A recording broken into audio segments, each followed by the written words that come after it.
এবং ন্যায়সঙ্গত দাবি প্রবাসীদের বিশেষ করে দীর্ঘদিন ধরে তাদের 10 দফা দাবি একটা দাবি হচ্ছে যে প্রবাসীদের ভোটাধিকার নিশ্চিত করা। আপনারা জানেন যে ইতিমধ্যেই আমরা এই নবগঠিত নির্বাচন কমিশনের সাথে গণ অধিকার পরিষদের একটি আলোচনা সভায় আমরা জোরালোভাবে দাবি জানিয়েছি যে যেহেতু আমরা বর্তমানে এই গণ অভ্যুত্থান পরবর্তী রাষ্ট্র সংস্কার এবং রাজনীতিতে একটা নতুন ধারার কথা বলছি।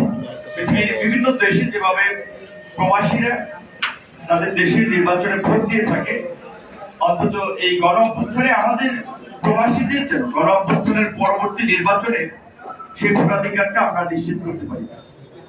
ওনারা বেশ কিছু কথা বলেছে যে হয়তো কিছু কিছু দেশে চাইলে সম্ভব, কিছু কিছু দেশে আবার একটু ডিফিকাল্টিস আছে, আবার টেকনিক্যাল অনেক বিষয় আছে, কিন্তু তারপরেও আমরা যেটা মনে করি যে যদি এখন থেকে কাজ করে তাহলে সেটা অসম্ভব কিছু। প্রতিবন্ধকতার সমস্যা তো আছে, সবকিছুতেই আছে। তো এই গণ অভ্যুত্থানে বিশেষ করে আরেকটি আলোচিত দিক ছিল, আপনারা জানেন যে আমাদের সংযুক্ত আরব আমিরাতে বেশ কয়েকজন প্রবাসী গ্রেপ্তার হয়েছিল। কয়েকজন মুক্তি পেয়েছিলেন, এখনো বোধহয় কয়েকজন 11 জন নাকি সেখানকার কারাগারে আছে। স্বাভাবিকভাবে মধ্যপ্রাচ্যের আইন খুব ক্রিটিক্যাল, সেখানে আইন ভায়োলেট করা খুবই মানে একটা অমার্জনীয় অপরাধ। তারপরেও আমাদের দেশের যারা ওইখানে ছিল, যে প্রবাসী ভাইরা, তারা আসলে দেশের প্রতি কতটুকু কমিটেড থাকলে এবং এই ফাঁসিবাদের কতটুকু অত্যাচার নির্যাতনের প্রতি ক্ষোভ এবং প্রতিবাদের একটা চেতনা থাকলে ঝুঁকি নিয়ে তারা সেই প্রতিবাদটি করেছিল। দেখেন, এইটা হচ্ছে আসলে এই দেশের মানুষের দুর্ভাগ্য যে এই দেশে যেই লঙ্কায় যায় সেই রাবণ হয়। এই 57 জন সম্ভবত মুক্তি পেয়েছে, কিছু মুক্তি পেয়েছে, সবাই মুক্তি পায়নি। তারপরে অনেকে ওইখানে যারা চাকরি করত, ব্যবসা করত, তাদের একটা ফাইন্যান্সিয়াল অবস্থা ছিল। এই মানুষগুলো যে শূন্য হাতে ফিরে আসলো, সেইটা নিয়ে আমার জানা মতে তারা প্রধান উপদেষ্টা থেকে শুরু করে বিভিন্ন উপদেষ্টার দপ্তরে স্মারকলিপি দিয়েছে, সহযোগিতা চেয়েছে। এখন পর্যন্ত বোধহয় খুব বেশি কোনো সহযোগিতা বেশি না পাইনি, আরো কয়েকজন তো ভিতরেই আছে। তবে অন্যান্য রাজনৈতিক সরকারের কথা বাদ দিলাম, রাজনীতিবিদদের তো অনেক দোষ। এটা ঠিক, রাজনীতিবিদদের সেই দোষও আছে, কারণ রাজনীতিবিদরা যখন ক্ষমতায় যান সবকিছুকে কুক্ষিগত করার একটা চেষ্টা করে থাকেন, যার ফলে বাংলাদেশে গত 50 বছরে একটা শক্তিশালী নির্বাচনী ব্যবস্থা, একটা স্বচ্ছ ভোটের ব্যবস্থা আমরা নিশ্চিত করতে পারি। আমরা আমাদের দেশের আইন আদালতে স্বচ্ছতা আনতে পারিনি। যেই সরকার যখন ক্ষমতায় গিয়েছে তাদের দলীয় লোকদেরকে বিচার বিভাগে নিয়োগ দিয়ে বিচার বিভাগের দলীয়করণ করেছে। পুলিশ প্রশাসনে দলবাজি করে তাদের দলীয় লোকদের একটা আধিপত্য তৈরি করেছে। সবচেয়ে আশ্চর্যজনক বিষয়, এই গণ অভ্যুত্থানের পরেও আমরা যতই নতুন বন্দোবস্তের কথা বলছি, নতুন ধারার রাজনীতি করার কথা বলছি, সবকিছুই চলছে পুরানো ধারা। কোনো জায়গায় পরিবর্তন আসে নাই, খুব বেশি পরিবর্তন আসে নাই। আপনি দেখেন পুলিশ প্রশাসন থেকে, আপনাদের কি মনে হয় প্রশাসন এখন একটা নিরপেক্ষ প্রশাসন হিসেবে কাজ করছে? না, প্রশাসনকে মন্ত্রণালয় থেকে বলে দেওয়া হচ্ছে যে ওই জেলায়, ওই উপজেলায় অমুক আমাকে প্রাধান্য দিতে হবে।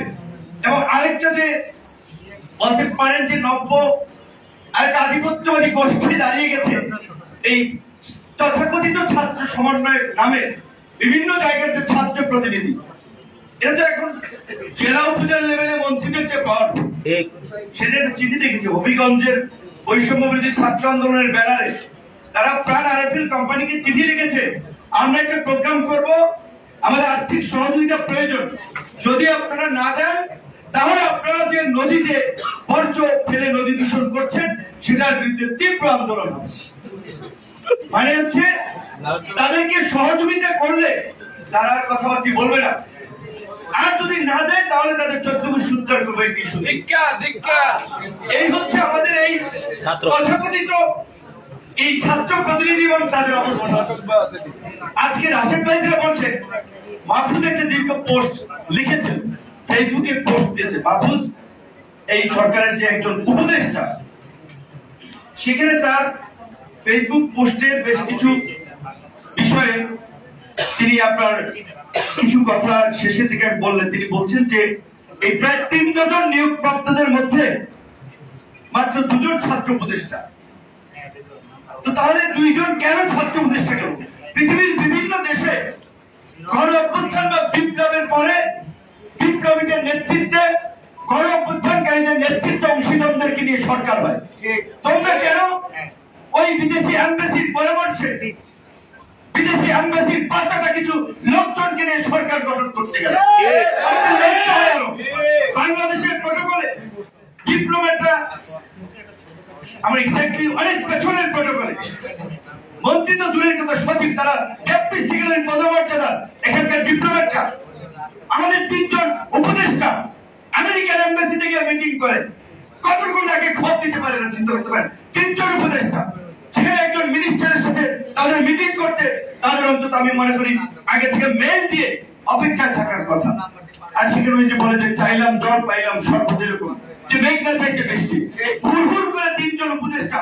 সেই উপদেষ্টা মাহফুজও তো ছিল, মাহফুজের তো নীতি নৈতিকতার কথা বলে। মাহফুজ কেন আমেরিকার এমবাসিতে যাবে? আমেরিকার অ্যাম্বাসেডর মাহফুজের কাছে আসবে, উপদেষ্টা প্রটোকলে। যাই হোক, যদি রাষ্ট্রীয় কোনো প্রোগ্রাম হয়, দাওয়াত ছিল, অন্য বিষয়। আমি বলছি এটা বাস্তবতা বোঝার জন্য যে 3 জন অ্যাম্বাসেডর, 3 জন উপদেষ্টা আমেরিকান এমবাসিতে যে মিটিং করে আসে। এই হচ্ছে আমাদের সরকারের মেরুদণ্ড, এই হচ্ছে তাদের লেভেল। আর তারা পাবলিককে আয়ুষ করার জন্য, আবেগে ব্ল্যাকমেল করার জন্য 2 দিন পরে আওয়ামী লীগ নিষিদ্ধ করতে হবে, বিপ্লবীরা মার খায়, এই করে সেই করে এই সমস্ত সস্তা সেন্টিমেন্ট গুলো কথাবার্তা বলে। যেখানে ডক্টর ইউনূস নিজে বলেছে ছাত্ররা আমার নিয়োগকর্তা, তারা যতদিন চেয়ে আমি ক্ষমতায় থাকবো। সেখানে ছাত্ররা কেন বলে নাই আওয়ামী লীগ নিষিদ্ধ না করলে আপনাকে আমরা ক্ষমতায় বসাবো না? এখন কেন বলছে না? 2 জন ছাত্র উপদেষ্টা ছিল, সরকারের সবচেয়ে ভারী মিনিস্ট্রি এলজিআইডি মিনিস্ট্রি, সেটাকে দায়িত্ব দেওয়া হয়েছে। এলজিআইডি তো দূরের কথা, যার ন্যূনতম মিনিস্ট্রি সম্পর্কে কোনো ধারণা নাই, দায়িত্ব দেওয়া হয়েছে। প্রত্যেকটি প্রজেক্ট এবং কাজ তাদের নির্দিষ্ট লোক ছাড়া কেউ পায় না। সেখানে এই মাহফুজের স্ট্যাটাস আছে জামাতের আর্থিক মেরুদণ্ড ভেঙে দেওয়ার জন্য। আপনারা যেও দেখছিলেন আওয়ামী লীগ সরকার বিভিন্ন ব্যাংক ট্যাঙ্ক সিস্টেমাইজ করেছিল প্রতিষ্ঠান। আওয়ামী লীগের মাহফুজ এখানে বলেছে আওয়ামী লীগের আর্থিক দুর্গে আমরা হাত দিতে পারি নাই। আওয়ামী লীগের সবচেয়ে বড় লুটেরা মাফিয়া শিল্প প্রতিষ্ঠান এই বসুন্ধরা সহ এই ইউনিয়ন চরিয়ন যারাই আছে, কয়টা প্রতিষ্ঠানের বিরুদ্ধে এই ছাত্ররা আন্দোলন করছে? বরঞ্চ ওই লুটেরা আর মাফিয়া বসুন্ধরার সহযোগী এই লুটেরা মুকুলের রূপায়ণ টাওয়ারেই তো তোমরা আস্তানা গেছো। তোমাদেরকে রাতের অন্ধকারে ব্যাগ ভর্তি টাকা দিয়ে গেলে, উপদেষ্টা পাড়ায় এসে চেক দিয়ে গেলে সব জায়েজ। আওয়ামী লীগ তোমাদের কমিটিগুলোতে ঢুকছে না? আওয়ামী লীগের পূর্ববাসীর বিরুদ্ধে কথা বলছো, একদিকে আওয়ামী লীগের এই লুটেরা মাফিয়াদের নিয়ে মিটিং করছো, প্রোগ্রামের স্পন্সর দিচ্ছ, তাহলে কোন মুখে তোমরা এই কথা বলার মানুষ তোমাদেরকে বিশ্বাস করবে? আজকে সত্যি আমরা বারবার বলেছিলাম, কয়েকজন উপদেষ্টাকে একটা ভিডিও পাঠিয়েছিলাম, অনেক বার্তায় আপনার একটা সুন্দর অ্যানালাইসিস করেছিল জেসমিন বিপ্লব বা টিউনিশিয়ার বিপ্লব নিয়ে। সেখানে তারা মাত্র 4 মিনিটের একটা স্টোরিতে তারা বলেছিল যে টিউনিশিয়াতে এই গণ অভ্যুত্থানের পরে কিভাবে সামাজিক বিভিন্ন গোষ্ঠীগুলো বিভক্ত হয়ে গেছে, কিভাবে সেখানকার রাজনৈতিক এই সমস্যা ধীরে ধীরে জটিল হয়েছে এবং একটা দুর্বল গণতান্ত্রিক ব্যবস্থা তৈরি হয়েছে। আমি কয়েকজন উপদেশে পাঠিয়ে বলেছিলাম যে বাংলাদেশে কিন্তু আমরা সেম পরিস্থিতি লক্ষ্য করছি। আজকে মাহফুজ যেটাকে বলছে বাম এবং ডানের যে কালচারাল বিভেদ, রাজনৈতিক অংশীজনদের সরকারের প্রতি অসহযোগিতা, কেন সহযোগিতা করবে? ইতিমধ্যেই যে 9-6 করেছে, সাবের হোসেন চৌধুরীর জামিন থেকে আজকে আব্দুল হামিদের পালিয়ে যাওয়া, সবকিছু সরকারের সিগন্যাল হচ্ছে, সরকারের মধ্যস্থতা হচ্ছে। কিন্তু আর্মির দোষ দেওয়া যায়। 626 জন লোক নাকি যারা আর্মির কাস্টডিতে ছিল তারা পালিয়ে গেছে, সেটার জন্য জবাবদিহিতা করা দরকার ছিল। একই সাথে আমরা জানতে চাই গত কয়েক মাসে আওয়ামী লীগের নেতা কর্মীরা কিভাবে জামিন পেয়েছে, তার জন্য দায়ী নিতে হচ্ছে সরকারের। আমরা বারবার বলছিলাম দেশের এই বাস্তবতায় আমরা একটা রাষ্ট্র সংস্কারের মধ্যে দিয়ে একটা পরিবর্তনের পথে এগিয়ে যেতে চাই, সেখানে সকলের সমর্থন প্রয়োজন, সহযোগিতা প্রয়োজন। অভ্যুত্থানের অংশীদারদেরকে নিয়ে জাতীয় সরকার গঠন করুন, এটা শোনা হলো না। আর ক্রমাগত ভাবে যে সমস্ত উপদেষ্টাদেরকে শেষ পর্যন্ত অন্তর্বর্তীকালীন সরকারের জায়গা নিয়েছেন, তার মধ্যে অন্তত 5 জন উপদেষ্টা আছে যারা আওয়ামী লীগের সাথে সম্পৃক্ত ছিলেন, অন্তত আরো 5 জন উপদেষ্টা আছে যারা বিদেশি এমবেসির মদত পুষ্ট। তাই এই ফাঁসিবাদের দোষর বিদেশি মদত পুষ্ট এই উপদেষ্টা পরিষদ কি সংস্কার হবে, আর কি আপনার শক্তিশালী গণতান্ত্রিক ব্যবস্থার দিকে আমরা যাব? কিছুই হবে না। বিএনপি জামাত থেকে শুরু করে রাজনৈতিক দলগুলো শুরুর দিকে বলে নাই যে আমরা নির্বাচন চাই, নির্বাচনী রোডম্যাপ দেন। কেন তাদের মনের মধ্যে এই সন্দেহ সংশয় তৈরি হলো যে তারা নির্বাচনের জন্য জোরালো ভাবে বক্তব্য রাখতে শুরু করলো? কারণ তারা বুঝতে পেরেছে আমরা যেই পথে যাচ্ছেন, সেই প্রক্রিয়া অবলম্বন করছেন, সেটা আপনাদের জন্য ভালো হবে না, দেশের জন্য ভালো হবে না। আমরা একটা 111-এর মতো পরিস্থিতির দিকে শেষ পর্যন্ত দেশকে নিয়ে যাবো। ওকে, আপনারা যদি সংস্কার করতে চান, প্রকৃত অর্থে একটা টেকসই পরিবর্তন করতে চান, এখনো যেই কয়েকদিন আপনারা থাকতে চান, যেই কয়েক মাস, যেই কয়েক বছর রাজনৈতিক দল এবং এই অভ্যুত্থানের অংশীদারদের সাথে আলাপ আলোচনা করে আপনারা এই অন্তর্বর্তীকালীন সরকারকে জাতীয় সরকারের রূপ দেন। সরকার ছাড়া আপনারা টিকতে পারবেন না। আজকে ভারত পাকিস্তান, ওইখানে মোদীর যে ট্রাম্প কার্ড, হিন্দুত্ববাদী ট্রাম্প কার্ড পাকিস্তান দেশের হামলা করেছে, হামলার কেন্দ্রবিন্দু ছিল তাদের মসজিদ, এবং হামলার নাম দিয়েছে আপনার অভিযানের অপারেশন সিন্ধু। একেবারে ধর্মীয় সেন্টিমেন্ট থেকে মানুষকে উত্তেজিত করা, জনসমর্থন ক্যাশ করার একটা জায়গা থাকে। তো এইখানে আবার ডিরেক্টরে দেখলাম যে আমাদের এই ছাত্র নেতারাও ফেসবুকে স্ট্যাটাস দিচ্ছে জাতীয় নিরাপত্তা সার্বভৌমত্বের প্রশ্নে আমাদেরকে জাতীয় ঐক্য ধরে রাখতে হবে, সংহতি প্রতিষ্ঠিত করতে হবে। 5ই আগস্ট সেই জাতীয় ঐক্য এবং সংহতি প্রতিষ্ঠিত হয়েছিল, সেই জাতীয় ঐক্য এবং সংহতি নষ্টের মূল কারিগর কারা?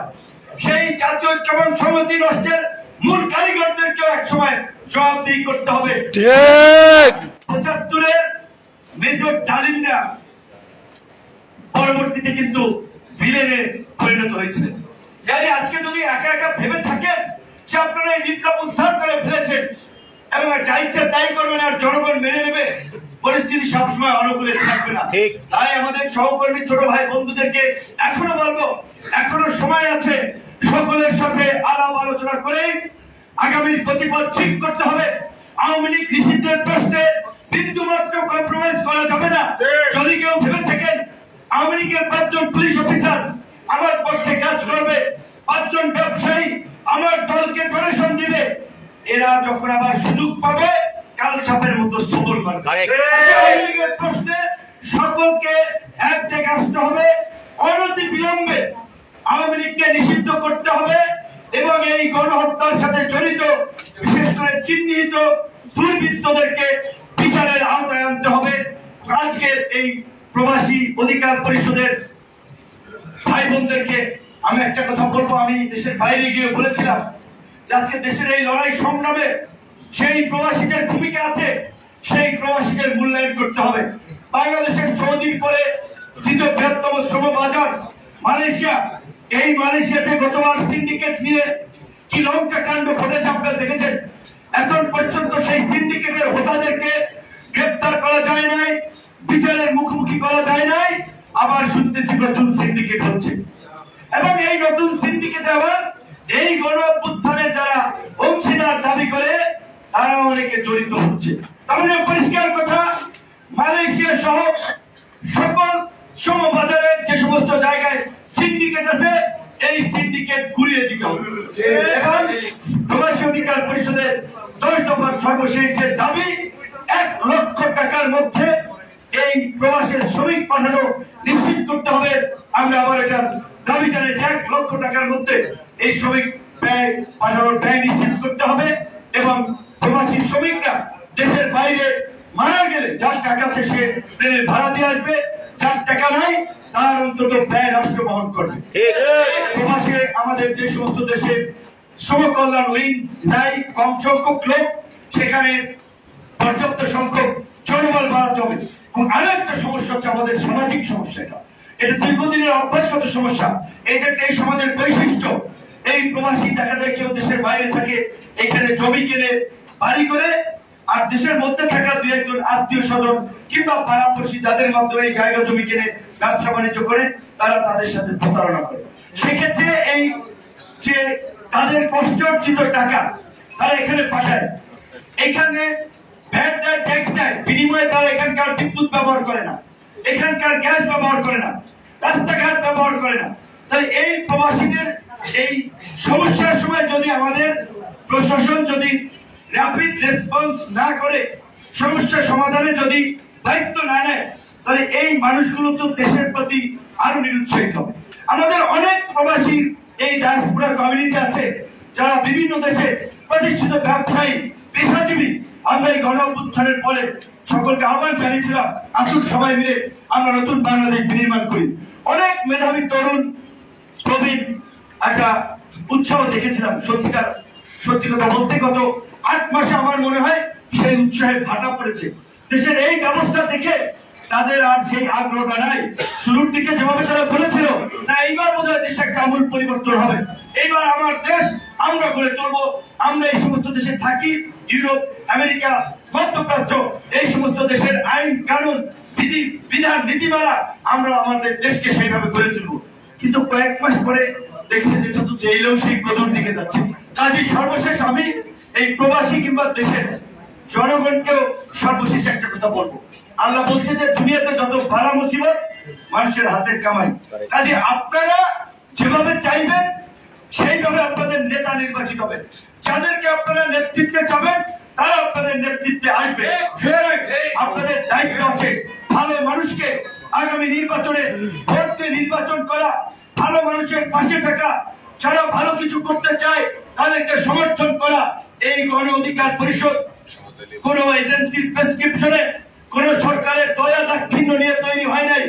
এই গণ অধিকার পরিষদ বাংলাদেশের ইতিহাসে একমাত্র ব্যতিক্রম ধর্মী রাজনৈতিক দল যারা রাজপথের আন্দোলন সংগ্রামের মধ্যে দিয়ে গড়ে উঠেছে, জনগণের চাহিদাকে প্রাধান্য দিয়ে যারা রাজনীতি করেছে।